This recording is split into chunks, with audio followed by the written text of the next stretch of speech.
Welcome back to Music for Dummies. It's lesson 5, and I'm going to call this the tonic. Glad you joined us again. And again, this is about the tonic or tonalities, how we might call it.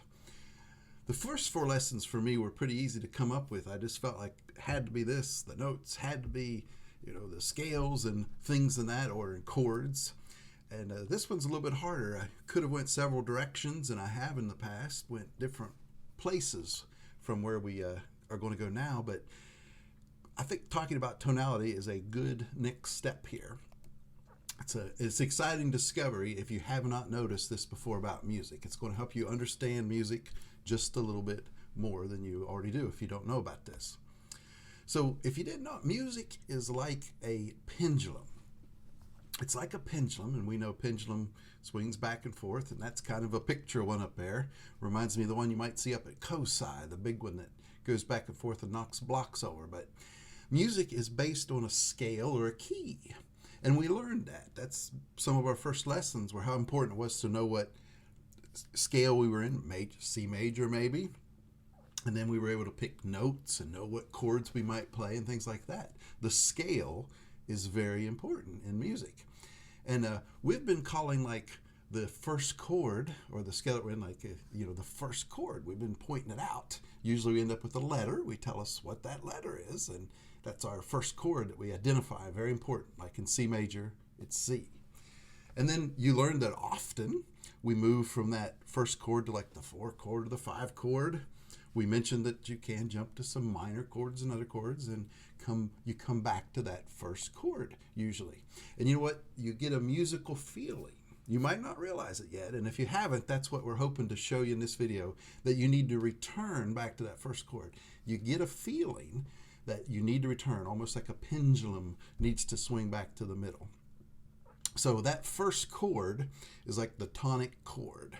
And the root note that the scale's based off is called your tonic note. It's like your 1, basically. And we're going to give you an illustration here. Notice here's a song that probably most of us are very familiar with.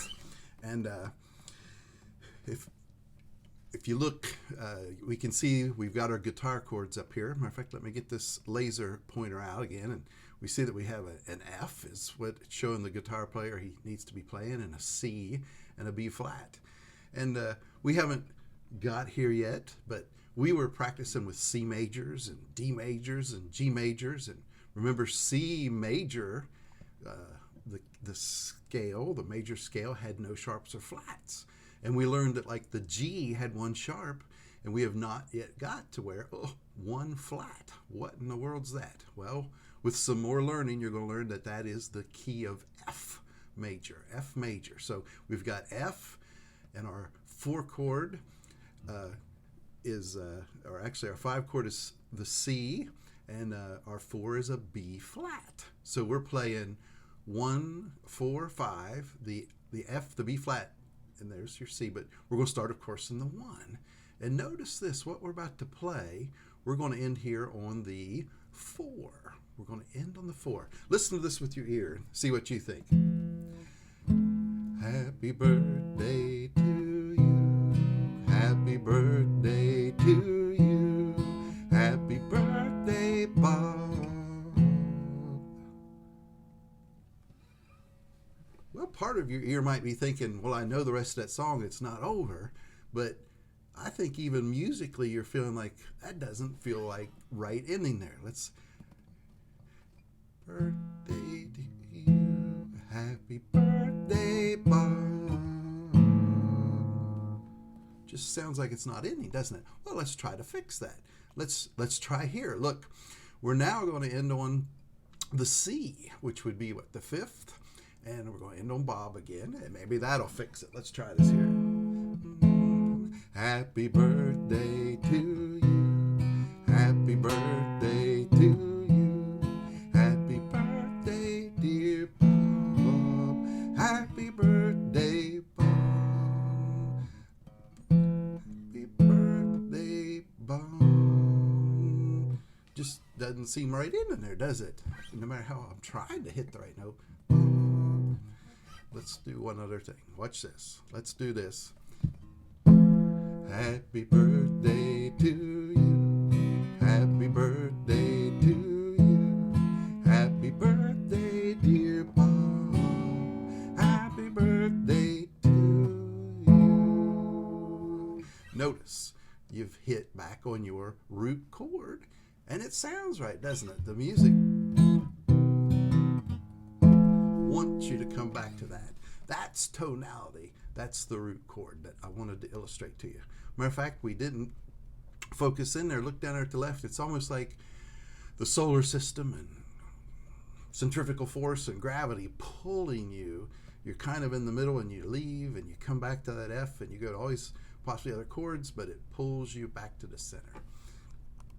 Now, there is application to this, like unless you change the key, you know that you're going to come back to that root chord. So we talked about C, F, and G, and F, C, B flat, G, C, D. You now know you would start on like the G if you're G, C, D, and you would probably end on the G, is most of the time going to happen. You know, when you're arranging music, and that can just mean cutting parts out. Sometimes we maybe shorten a song. If we're singing in a religious service, we say, going to knock a verse out or something, or a few measures at the end. You need to be careful where you do it at. I've seen people just randomly say, I'm going to stop here, and you look musically and say, well, that's not the, you're not back to the root, and you know it's not going to sound right where they stop. That's a good application. You know, another neat thing as a kid, this might be a good science experiment. Again, there might be some kind of tonality or ear or testing. I don't know. Maybe out there on the internet they've already suggested that, but I think that would be a good science experiment for kids. Well, this maybe wasn't a tremendous amount of material, but it's very important to understand the tonality and how music works. It wants to return to the center. You understand it a little better. In the future, not exactly sure what the next video will be, but might be movable scales. That's what I'm going to call them, movable scales. So I hope you stick with us and keep learning a little bit about music.